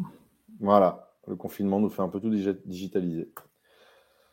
Et aussi, sachez que jusqu'à la fin de la semaine, vous pouvez candidater à notre formation Side Project, celle qui dure 6 semaines, 2 fois 3 heures par semaine le soir, pour développer son propre projet d'appli. Donc voilà, là aussi, vous pouvez candidater à moins 15% parce que vous êtes à ce webinaire offert et organisé par School Lab. Et c'est éligible au CPF. Bonne nouvelle, depuis pas longtemps. Pour conclure, en septembre, on aura besoin d'un stagiaire ou d'une stagiaire ou alternante sur community management, marketing et tout. Donc n'hésitez pas à faire tourner ce lien si vous connaissez des candidats ou des candidates. Et merci. On peut passer aux questions. Un petit peu de retard, 5 minutes. Mais on a quand même le temps de vous répondre. Et comme dit Stan, avec amorçage, on a droit à la plante verte d'Erwan, ça vaut de l'or. J'essaie de faire des décors sympas pour nos formations en ligne. Alors, avec le budget qu'on a. Avec le budget bootstrap. Alors, on va prendre la première à 6 votes. Pourquoi Comet est sorti du no-code? Ce n'est donc pas scalable? Très intéressant. Alors, Comet, ils sont sortis pour plusieurs raisons. Vous pouvez l'écouter dans l'interview sur le podcast. Premièrement, il y a une raison il y avait des éléments sur lesquels ils voulaient faire exactement ce qu'ils voulaient. Et parfois, oui, sur le no-code, on peut être un peu limité, que ce soit sur le design ou autre. Par exemple, sur Bubble, sur le design, parfois, on peut être un peu limité ou ça peut être un peu compliqué à maintenir. Mais il y avait aussi le fait qu'ils voulaient aller sur certaines fonctionnalités qui nécessitaient du code. Par exemple, pour de l'algorithme de sélection, etc. Il y a aussi le coût. C'est-à-dire que Bubble, mais c'est un facteur typique de Bubble. Étant donné que c'est très puissant, si tu as beaucoup d'utilisateurs, tu vas devoir payer un peu plus pour qu'il y ait de la performance, pour que ça charge vite et tout. Ça peut atteindre des centaines d'euros par mois, voire plus, voire des milliers. Mais ça, c'est vraiment typique de Bubble, par exemple, parce qu'il y a beaucoup de fonctionnalités. Par exemple, Webflow, en termes de scalabilité, Webflow, quand on a fait on a fait un site web e-commerce pour Prisma Media. Quand ils ont publié ça dans Femme Actuelle, fait des newsletters et tout, on savait qu'il y aurait des pics de trafic, mais on a très bien dormi. C'est-à-dire que Webflow gère pour vous la scalabilité. Donc, ça me permet de répondre aussi à ce point-là. Ça dépend des outils no-code. Il y a des outils no-code qui deviennent chers quand il y a beaucoup de fonctionnalités, beaucoup d'utilisateurs, mais c'est plutôt quand même le cas de Bubble, ça. Et d'autres où on peut scaler sans problème. Et aussi, précision, Bubble, ils sont passés petit à petit sur du code, mais il y a des briques qui tournent. Comet, ils sont passés brique par brique sur du code, mais il y a encore des briques qui tournent sur Bubble, il me semble, aujourd'hui. Enfin, aux dernières nouvelles, c'était le cas. Ce qu'il faut savoir, c'est qu'ils sont passés aussi à du code. C'est pas qu'une question en fait de scalabilité, c'est aussi pour développer des technologies. Faire du machine learning, faire du data crunching, des choses comme ça pour améliorer en fait leur algorithme de matching. Et ça, il peut pas le faire en Bubble, quoi. Donc ça, j'anticipe un peu sur une des questions qui vient après, mais ça, c'est des choses qui sont compliquées en no-code. Tout ce qui est vraiment algorithmie avancée, ça va être difficile à implémenter en no-code.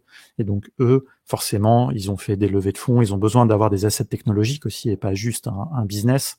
Et donc ça, c'est mieux de le développer, quoi. Aujourd'hui, il y a des choses qui viendront, qui vont s'améliorer en no-code aussi sur ces points-là, quoi. Ça. Alors, 8 votes.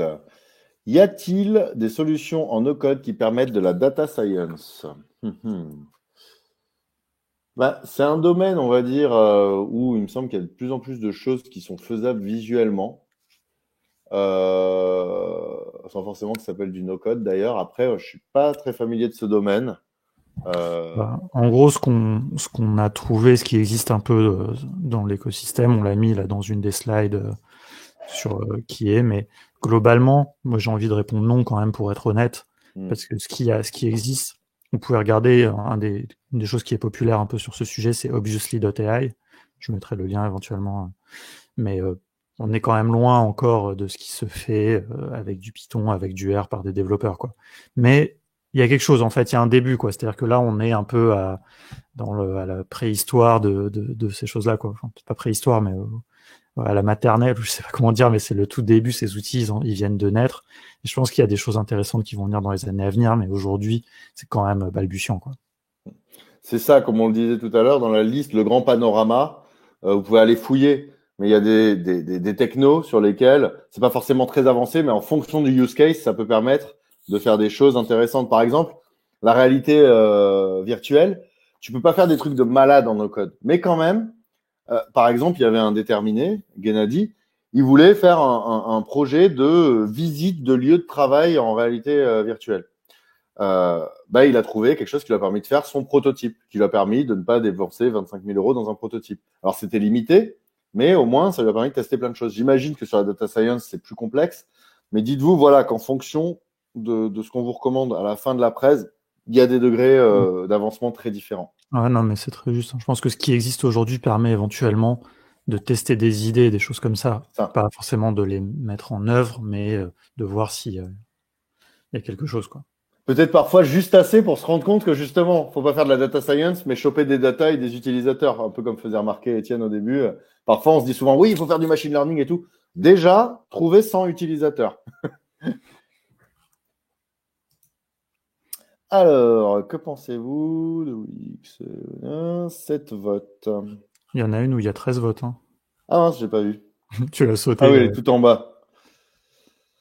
À qui appartient le code quand on réalise un projet en no-code? Open source, point d'interrogation. Grosso modo, déjà quand vous développez quelque chose en no-code, il faut savoir que le code est hébergé par les outils, c'est-à-dire que c'est auto-hébergé. Par exemple, je fais un site sur Weebly, ça tourne dans Weebly. Sur Webflow, ça tourne dans Webflow. Vous n'avez pas à vous soucier de l'hébergement, mais c'est chez eux. Votre base de données, évidemment, elle vous appartient, c'est-à-dire que vous pouvez exporter la base de données n'importe quand avant de partir. Parfois, vous pouvez exporter du code. Par exemple, Webflow, ça vous permet d'exporter le HTML, le CSS, le JavaScript et d'aller le faire tourner ailleurs pour prototyper. Il y a même des développeurs qui l'utilisent comme ça. Donc, ça vous appartient. En revanche, il y a pas mal d'outils où, si vous n'utilisez pas l'outil en lui-même, tu peux pas exporter le code. Par exemple, Glide, tu peux pas exporter l'appli et puis la faire tourner quelque part ailleurs en tant qu'appli mobile. Donc là, je réponds surtout sur comment ça tourne parce que ça touche aussi à qui ça appartient.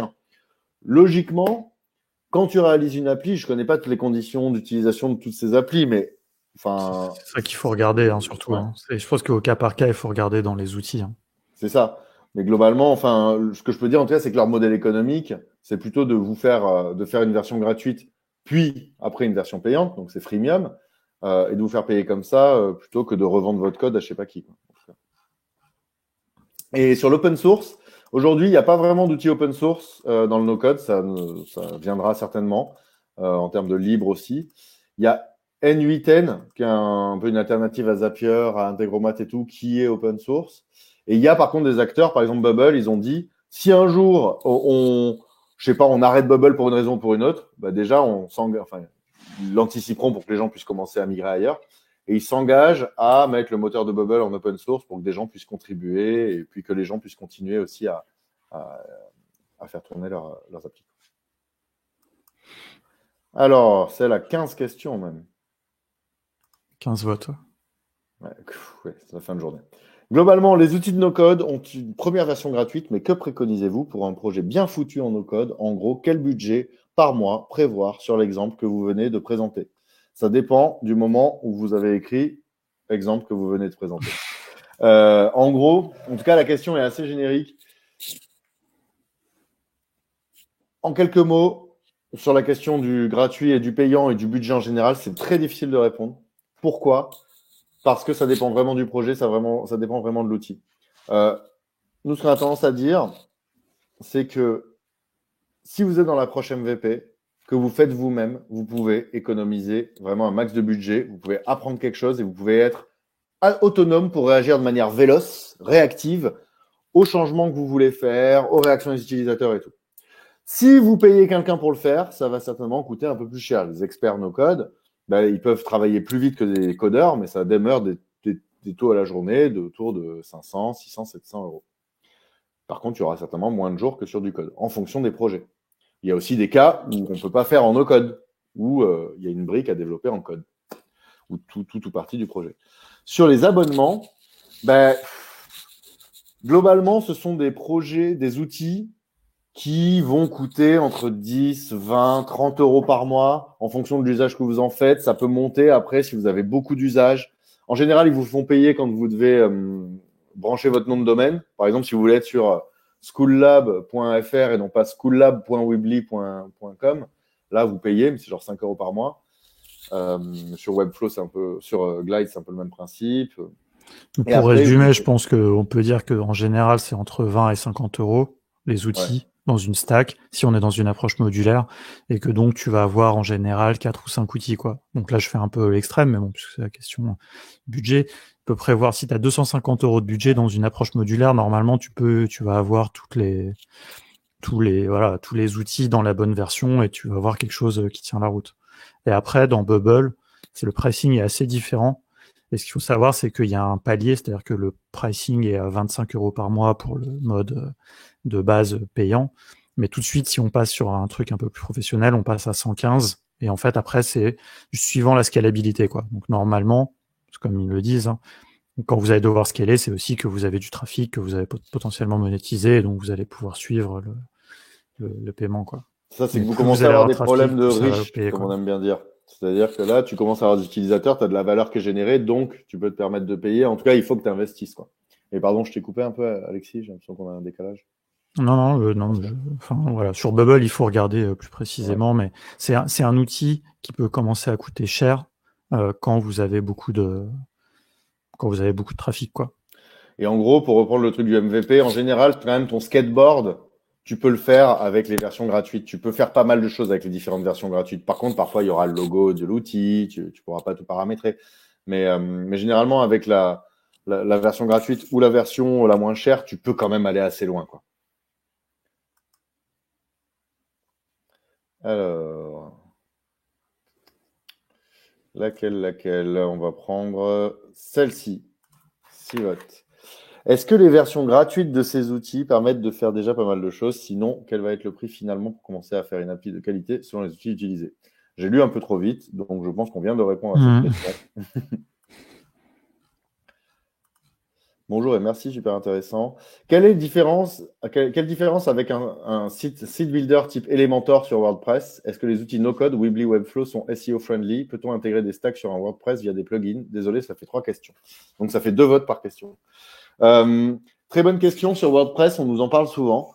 WordPress, traditionnellement, on va dire qu'on disait que c'était du no-code avec un petit N, parce que WordPress, à la base, c'est pas fait pour faire des sites. WordPress, c'est fait pour publier du contenu, des actualités, dans des templates prédéfinis, qu'il faut tordre ou un peu recoder, et puis on peut ajouter des plugins pour ajouter des choses qu'il faut tordre et souvent un peu coder. Traditionnellement, c'est ça, WordPress. Aujourd'hui, là, j'ai mis les mains dernièrement dans Divi, qui permet, donc il y a un thème qui permet vraiment de faire un peu comme Weebly, quoi. Ce qu'on veut à l'écran, ça, on se dit, ouais, franchement, c'est du no-code, dans le sens où on l'entend en termes d'accessibilité. Après, bon, si tu es sur WordPress.org, il y a quand même le côté d'avoir une instance d'hébergement sur OVH, etc. Donc, il y a quand même une partie qu'il faut que tu gères, on va dire, de manière plus complexe avec un Webflow ou autre. Mais Divi, on va dire qu'on pourrait le comparer à Weebly ou à Card. Et Elementor, clairement, là, on connaît pas très très bien, mais ça sent le Webflow, quoi. Enfin, ça sent un peu le même mouvement que Webflow. Ça a l'air très poussé. Donc, on peut dire qu'en effet, ces outils participent du no-code tel qu'on le définit. En revanche, il y a toujours cette question d'hébergement derrière aussi et de gestion un petit peu de tout ça. Sur le SEO, globalement, ça dépend des outils. Mais par exemple, Webflow, c'est du code de qualité qui est généré. Tu peux mettre tes balises sans forcément être développeur, sans que Webflow, il y a vraiment les développeurs Webflow qui n'ont pas besoin de coder, mais qui sont des experts Webflow. Et ils vous donnent un accès à vous pour modifier ce que vous voulez modifier. Et là, vous pouvez tout à fait mettre vos balises, etc. Donc, il y a des outils qui sont vraiment SEO friendly. Par exemple, Webflow, Weebly, à ma connaissance, il n'y a pas de problème. Et il y en a d'autres, par exemple, Glide pour le SEO, c'est pas forcément l'objet, quoi. C'est-à-dire que Glide, c'est vraiment pour faire une appli mobile avec un usage, c'est pas pour être recherché via des moteurs de recherche. Limite, tu fais un site où tu expliques ton appli, ta landing page, et puis tu diriges vers Glide. Donc, ça dépend des outils. Globalement, tous les website builders sont quand même intègrent des options, suivent les bonnes pratiques, parce que c'est un enjeu tellement énorme que de toute façon, ils sont obligés de faire très attention à ça. Donc, Et peut-on intégrer des stacks sur un WordPress via des plugins? Ça dépend ce qu'on entend par intégration dans WordPress. Déjà, on peut intégrer via un embed, une intégration, comme quand on intègre une vidéo YouTube. Par exemple, si j'intègre une galerie faite sur Airtable sur mon WordPress, les gens le verront. Donc ça, c'est standard. Après, des plugins spécifiquement, enfin d'outils no-code avec WordPress, je sais pas trop ça. Je sais qu'avec Zapier, il y a quand même des choses sur WordPress, il me semble. Après, WordPress, en soi, tu peux tout faire dans WordPress. WordPress, ça participerait en réalité plus de l'approche intégrée que de l'approche modulaire, quoi. C'est-à-dire que dans WordPress, tu peux mettre des plugins, tu peux tout faire dans le contexte de WordPress. Tu peux construire Airbnb, quoi, avec WordPress. Après, est-ce que c'est fait pour, est-ce que c'est facile, etc. Ça, c'est une autre discussion. Mais ouais, et tu peux connecter WordPress avec Zapier, tu peux connecter WordPress avec Airtable, tu peux faire des choses. Mais je pense que c'est pas forcément la meilleure approche, quoi. C'est ça, on a tendance à dire aussi WordPress, il y a quand même ce truc de souvent tordre pour arriver à des fonctionnalités. C'est-à-dire que là, les applis no-code, les outils no-code, faire des applis, c'est vraiment fait pour permettre aux gens de se créer un profil, avoir une base de données derrière, avoir des fonctionnalités. Enfin, c'est fait pour, quoi. C'est aussi pour ça qu'on recommande plutôt les outils qu'on recommande. Mais WordPress, c'est pas dans le scope. Alors. Bonjour, est-il possible d'ajouter des critères de recherche sur la map? Je pense qu'on parlait de la map Glide, De Glide, du début, de H24 Urgence. Bah, justement, avec Stan, on bosse là-dessus en ce moment. Par défaut, sans forcément être no-codeur de Glide ceinture rouge, tu peux faire pas mal de choses. Tu peux dire que les gens puissent filtrer par date ou par machin. Après, quand tu es ceinture noire comme Stan, tu peux faire des trucs assez poussés, assez intéressants. Et en effet, il y a des tutos. Ça, Glide, il faut savoir que la plupart de ces outils no-code, les modes d'emploi, les tutos, les documentations sont très bien faites. Mais Glide, c'est vraiment super bien fait. C'est-à-dire que à peine tu commences à regarder la page pour voir comment il faut faire, il y a tellement d'images, d'illustrations que tu as déjà compris avant d'avoir lu, quoi. Donc, ce qui ne vous il y a des dispense pas vidéos quand même aussi. de suivre. Les vidéos sont hyper cool, quoi. Ouais, les vidéos aussi. Ce qui ne vous dispense pas quand même de prendre le temps, parce que parfois on fait 3 fois la même bêtise parce qu'on n'a pas assez bien lu. Mais vraiment, le truc des développeurs, vous savez, pour avoir formé longtemps dans le code, le RTFM, Read the Flaming Manual, lis le foutu manuel, enfin le manuel flamboyant, c'est-à-dire lis le mode d'emploi. Ben là, dans le no-code, ça s'applique aussi. Hein. Par contre, c'est flamboyant. Flamboyant, oui. J'ai dit quoi? Le putain de manuel, ouais. C'est ça. Ouais. On est en France, on a le droit de dire putain, non? Non, le foutu manuel. Donc voilà. Donc je rappelle que Stan est un super expert Glide. Qui est chez School Lab. Que pensez-vous de Wix dans les sites web? Comme je dis souvent, il y a WordPress et Wix, les deux W. Donc, avec Webflow, ça fait les 3 W du web. Wix, pour le coup, on n'a pas testé depuis longtemps. Je sais que les fois où, dernière fois que j'ai testé, il y avait un peu ce truc de te laisser un peu faire ce que tu voulais. C'est-à-dire, tu pouvais empiler une image, une étiquette, un texte, comme des couches successives. Et ça, c'est globalement une mauvaise pratique, de notre point de vue. Le web, c'est pas structuré comme ça. Le web, c'est des rectangles avec des alignements et trucs comme ça, des blocs. Et déjà, dans l'approche que ça peut donner de la conception, de la construction, ça nous plaisait pas trop. Alors peut-être ça a changé depuis. Et puis je sais qu'aussi le code qui était généré, du coup, était pas super. Du coup, pour le référencement, c'était pas top. Encore une fois, je parle de ça. Ça fait un moment qu'on l'a pas retesté. J'imagine qu'ils doivent vraiment s'améliorer vu les enjeux actuels. Je sais qu'il y a des designs qui sont assez sympas, des thèmes qui sont assez sympas. Mais bon, nous, on a quand même des parties pris qu'on met à jour parfois. Et là, aujourd'hui, c'est un peu hors de notre scope. Mais si vous devez aller sur Wix, renseignez-vous bien dessus avant. Et puis, quand même, globalement, un outil no-code, en général, on voit sa qualité aussi au fait qu'il vous contraigne un peu à pas faire n'importe quoi, qui vous guide. Vous n'êtes pas designer, vous n'êtes pas concepteur, vous n'êtes pas développeur. Donc, l'outil no-code, il doit un peu parfois vous brider pour que ça donne un bon résultat.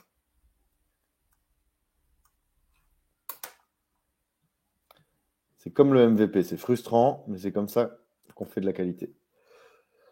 Comment les outils no-code gèrent-ils la sécurité des données, RGPD, protection des données personnelles, gestion des accès, etc. Il y a deux choses. Bon, déjà, globalement, les plateformes qu'on vous recommande, là, c'est plutôt des plateformes qui ont pignon sur rue, qui ont beaucoup d'utilisateurs et tout, donc c'est leur métier. Et en général, ils gèrent la sécurité pour vous. Et en général, c'est un gros enjeu pour eux.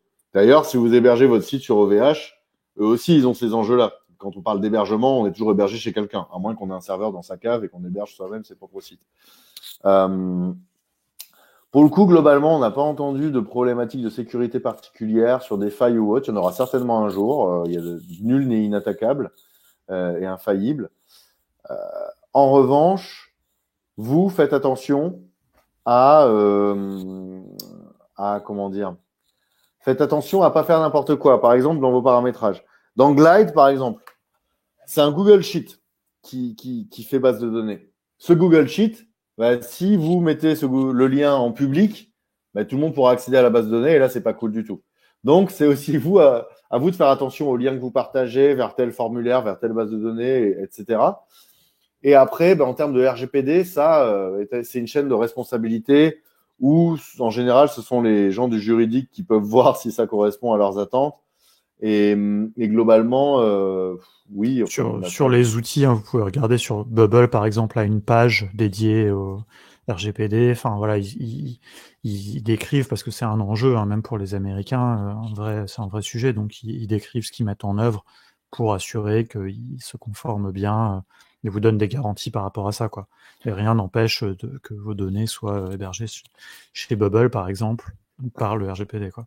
Il y a plus de chances, s'il y a une fuite de données, il y a plus de chances que ce soit de votre faute que de la faute de l'outil en réalité, quoi. Et globalement, on peut activer HTTPS, connexion sécurisée et tout. Après, pour les grandes entreprises notamment, c'est bien de faire passer ça par le juridique. Nous, on a travaillé avec du no-code avec des grandes entreprises. Parfois, il y a des stops qui sont plutôt des stops, on va dire, idéologiques et de principe et défensifs. On a aussi des cas où ça se marie très bien avec les grands systèmes, le no-code. Par contre aussi, il y a des cas où on dit ouais, mais il faut que les données sont hébergées aux États-Unis, c'est pas les mêmes règles. Bubble propose d'héberger ces données en Europe et je crois en France. Faut payer cher, pour ça. Voilà, c'est cher. Mais il y a quand même aussi ce mouvement, cette tendance qui se développe et espérons que ça continue à se développer chez d'autres outils. Après, pour les grands comptes, etc., il y a des outils plus low-code, mais aussi no-code, dont nous on parle pas parce qu'en fait c'est pas du tout les mêmes gammes de prix, les mêmes types d'outils, mais qui font de l'hébergement on-premise, comme on dit, par exemple, vous pouvez héberger vous-même, etc., les applications. Voilà, donc ça c'est pour ces problématiques-là. En fait, il y a d'autres outils. C'est vrai que nous on s'adresse plus à des outils un peu consumer friendly, quoi, comme on dit. C'est ça. Et en général, pour des projets par exemple qui viennent pas se connecter à la base de données centrale d'une banque.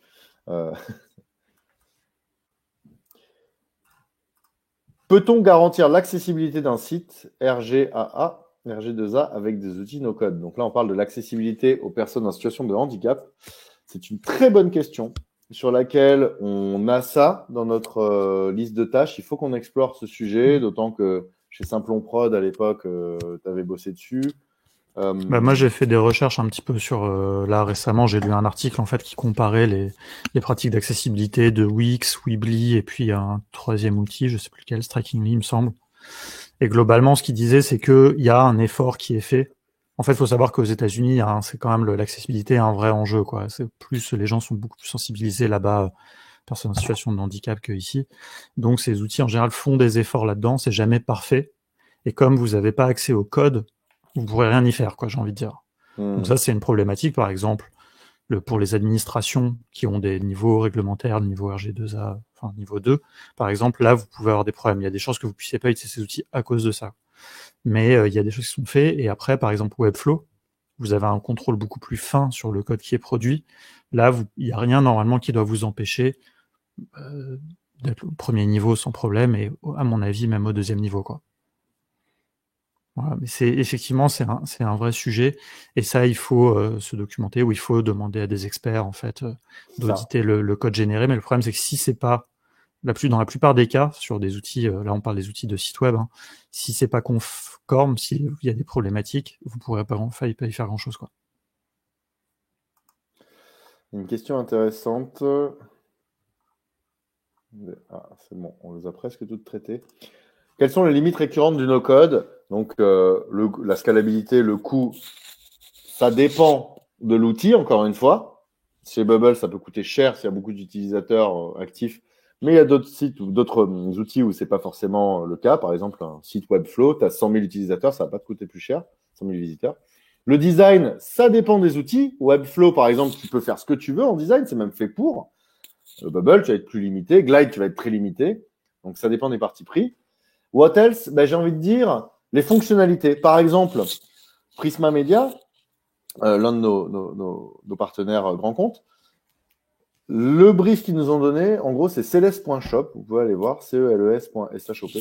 Celes.shop, en gros, c'est un site où tu peux acheter ta carte astrologique du ciel générée à partir de ta date de naissance, ton lieu de naissance, ton nom, etc. Ça te fait une carte custom et designée. Là, dès le départ, on a dit, générer des images automatiquement à partir de données, le no-code, ça peut pas faire ça. D'ailleurs, on a même recommandé au début des alternatives au no-code. Et puis, en fait, ça, du coup, c'est une brique qu'on a codée. Comme, par exemple, dans l'exemple de l'intendance, il y a une partie qu'ils ont dû coder en Python. Donc, les autres limites, j'ai envie de dire, ça dépend des projets. Ça dépend vraiment des projets. Et pour le coup, méfiez-vous, parce que je pense que ça va être un sujet de plus en plus démocratique. Méfiez-vous des vendeurs de magie qui vont vous dire le no-code, ça peut tout faire, les développeurs sont morts et tout. Parce qu'à mon avis, ça va arriver. Référez-vous-en plutôt à des experts de confiance sur les différents outils. Éventuellement, venez nous voir pendant les quarts d'heure gratuits de consulting ou les séances un peu payantes. On saura vous orienter vers des gens qui vous diront pas n'importe quoi et qui sauront vous dire quand le no-code, c'est pas son job.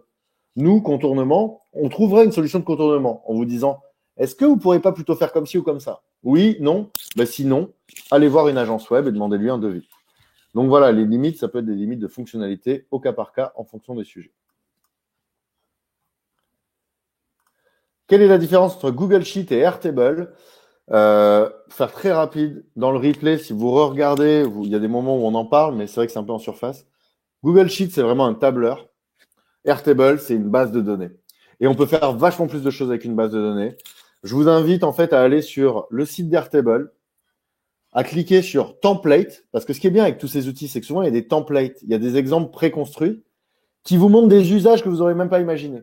Par exemple, Airtable, tu as plein d'exemples d'outils de gestion de planning, d'outils de gestion d'équipe, d'outils de gestion de recherche d'appart, très visuels. Airtable, c'est Excel puissance 100 en fait. Donc, allez voir les exemples de templates. Regardez notre webinaire aussi qui traite d'Airtable. Vous l'aurez dans les liens sur la présentation. On a fait un webinaire sur Airtable avec Noam, qui est un expert Airtable, et on a aussi fait un podcast. Et dans le podcast, en fait, on aborde cette question. Et il y a un épisode de podcast aussi. En fait, non, il y a un meilleur épisode où on parle vraiment de la différence entre un tableur et une base de données. C'est l'épisode avec Jonathan Parizeau, le CEO de Action Desk, que je vous recommande parce qu'on en parle et il explique parfaitement bien et après vous comprendrez tout. Et d'ailleurs, merci à Jonathan qui a dit qu'il conseillait le podcast de contournement. Ça fait plaisir. Ouais, merci pour toutes vos participations là. Il y a des beaux commentaires. Side project égale juste appli ou web app aussi. La question est dans la réponse et la réponse dans la question. Oui, en fait, quand on dit appli, c'est vrai qu'on entend plutôt appli mobile. Dans side project, ça dépend de ton projet. Il y a des gens sur la première promo qui ont sorti une web app, d'autres une appli mobile, d'autres un outil d'automatisation, de création de classes virtuelles en ligne. Donc, ça dépend vraiment de ton projet. Ce qui sortira au bout, ce sera le format le plus adapté pour ton utilisateur. Donc, on peut faire des applis mobiles ou des applis web ou des sites web avancés. Avec quels outils peut-on créer 2 espaces utilisateurs? Alors, ça dépend ce qu'on veut dire par espace utilisateur, mais sache que globalement, tous ces outils, ça te permet de créer des niveaux d'accès différents. Par exemple, je ne sais pas, moi, si tu as les directeurs et les directrices qui ont accès à certaines données et qui ont un espace pour eux, tu as les managers et les stagiaires. Enfin, tu peux tout à fait faire ce genre de choses comme dans une appli. Tout ça, les gestions de droits, les gestions de profil, les espaces utilisateurs, c'est vraiment du job pour le no-code, ça, pour le coup. Et dans Side Project, c'est des choses qu'on aborde souvent. Pour créer, ça c'est un truc juste pour rapidement il y a 2 outils quand même, qui permettent un outil qui permet de faire facilement des espaces membres. Il y a Strikingly qui propose cette fonctionnalité maintenant. Si vous voulez faire un site simple où on donne accès aux gens, ils peuvent même payer. Et sinon, il y a un autre outil qui s'appelle MemberStack qui permet sur n'importe quel website builder ou même sur WordPress de rajouter un espace membre et de faire donner accès à des gens après inscription, voire après paiement, quoi. Et sinon, avec Bubble, évidemment, c'est possible. Que pensez-vous de One and One? Alors, One and One, pour info, c'est surtout un registrar, c'est-à-dire c'est un endroit où on va acheter son nom de domaine, et je crois qu'on peut héberger des sites. Un hébergeur aussi, ouais. L'hébergeur, ouais. J'en ai pas forcément une très très bonne opinion, mais voilà, c'est un peu ça, on va dire que c'est un peu en dehors du sujet du no-code. Par contre, c'est vrai que le no-code, quand vous apprenez ça, ça vous permet, si vous le faites vous-même, d'apprendre à aller acheter un nom de domaine, le connecter avec votre outil, connecter le Google Analytics. Donc, il y a toute cette petite périphérie de tâches informatiques, web, hyper stratégiques aujourd'hui, mais qu'en fait, souvent, on n'a jamais faites, qui sont facilitées par le fait que ce soit du no-code. Donc, nous, en général, pour ça, on recommande plutôt Gandi, Gandi, ou Google Domain. Par exemple, Google Domain, vous achetez votre nom de domaine. Pour Glide, en 2 secondes, ça se connecte, c'est incroyable. Donc voilà, sur la question des registres et des hébergements. Et puis, une super question pour terminer. Est-ce qu'on peut utiliser le no-code pour faire le MVP? Réponse de Jules. Yes, c'est même conseillé. Réponse de Jonathan, c'est même nécessaire. Et Jules, Dupont et Dupont. Du coup, c'est vraiment ça, quoi. Pour faire un MVP, le no-code, c'est ce qu'il faut en général. Parce que son MVP, en fonction de comment on le définit, des astuces qu'on trouve, on peut toujours le faire en no-code, j'ai envie de dire, si on trouve des solutions de contournement. Et d'ailleurs, ça me permet de dire aussi, attention, si vous voulez trouver un job, si vous voulez vous insérer professionnellement, allez pas vers le no-code. Le no-code, il n'y a pas d'offre de job pour l'instant. Il y en a quelques-unes par-ci, par-là, en CDI, mais elles sont rares. Le no-code, par contre, marché d'emploi, quoi. C'est ça, il n'y a pas un marché de l'emploi. D'ici 1 an, on pense que ce sera structuré. On verra. Bon, c'est de la prophétie, hein. Par contre, pour faire un complément de revenu en tant que freelance ou devenir freelance, c'est le moment. Sur Malte, il y a de plus en plus de demandes et tout. Et en tant que complément de compétences, en fonction de là où vous cherchez, ça peut vraiment servir. C'est-à-dire que si vous savez faire des sites et des petites applis et des automatisations, sur le CV, c'est sûr que y a des employeurs, s'ils comprennent la valeur que ça a, ils peuvent faire « Ah, tiens, ça m'intéresse ». Par ailleurs, dites-vous que, comment dire, dans votre parcours aussi, le fait de tenter de lancer un side project, ça, c'est hyper valorisé aussi. Donc, soyez aux aguets là-dessus, chopez de la compétence. Il n'y a pas forcément besoin de faire side project pendant 6 semaines pour se forger déjà une bonne base sur le no-code. Là, les formations automatisation, amorçage qu'on vous a mises avec un coupon de moins 50%, vous pouvez déjà franchir un premier gros pas. Ça peut vous faire comprendre des concepts aussi du web que vous n'auriez pas compris en faisant une formation HTML d'une journée. Parce que là, vous aurez juste écrit du HTML, vous n'aurez pas compris sans forcément de résultat derrière. Et non, là, avec le no-code, vous jouez au Lego, vous manipulez potentiellement des API. Vous pouvez, là, il y a un tuto de contournement où chaque jour, ça vient, vous appelez l'API qui vous permet de chaque matin poster une citation de Kanye West, par exemple. Vous pouvez le faire avec Joule. J'ai vu qu'il y avait une discussion sur Joule au début. Parce que je veux dire, vous pouvez faire Booba. avec Booba aussi. Vous pouvez faire plein de petits trucs marrants comme ça qui vous feront vraiment mieux comprendre ce que c'est que le web, comment ça fonctionne. Et de là à commencer à avoir une ceinture jaune ou une ceinture orange ou rouge ou noire, il n'y a que quelques jours ou quelques semaines parfois. Donc profitez-en. On n'est qu'au début. Et en France, j'espère qu'on sera une no-code nation. En tout cas, on fait tout pour. Mais quand on est allé à San Francisco, en tout cas, les fondateurs des différents outils, Adalo, tout ça, ils me disaient, ouais, vous avez l'air chaud sur le no-code en France et vous avez une bonne petite longueur d'avance, contournement. Donc, spread the love. Et maintenant, c'est à vous de jouer, de vous en emparer. Notamment quand vous avez la chance d'être dans des écosystèmes dynamiques où il y a plein de belles choses comme School Lab. Allez-y, quoi. Que vous soyez une start-up, une asso ou une grande entreprise. Et on vous enverra le lien vers le Slack pour que vous puissiez nous rejoindre aussi, même si on n'a pas encore l'emoji de Joule. Voilà, donc vous allez recevoir un email avec plein de liens, que ce soit donc vers les offres de la formation, vers les coupons de la formation, mais aussi vers les podcasts et tout. Et puis voilà, c'était un plaisir d'avoir une belle attention comme ça et des belles questions. C'était canon. Merci pour le commentaire. Hop. Ouais, je crois qu'on a regardé tous les commentaires. Super. Super, super. Merci à vous. N'hésitez pas à faire tourner banlieue-santé.org et surtout en mode confiné.org. Ils sont encore sur le terrain, ils sont encore en action. Ils livrent des repas, ils font plein de choses, ils répliquent dans différentes localités françaises. Ils ont encore besoin de soutien. Bravo Abdelali, Yacine et toute leur équipe. Par ailleurs, H24 Urgence, pour l'instant, j'ai l'impression que ça s'est un peu désengorgé, les urgences, et le SAMU, mais bon, ça peut toujours être utile. C'est une belle appli aussi. Donc, n'hésitez pas à la garder sous le coude. Et puis même, les maisons de santé, ça peut servir en dehors de période d'épidémie. Et puis, voilà.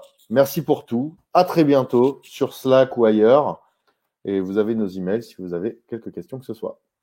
Et si vous connaissez aussi des journalistes ou des blogueurs ou autres, ou des influenceurs, des influenceuses que ça peut intéresser le no-code, présentez-nous. C'est maintenant qu'il faut en parler. Ce sera avec grand plaisir qu'on entrera en contact avec eux. Salut tout le monde, bonne soirée et à bientôt. Salut.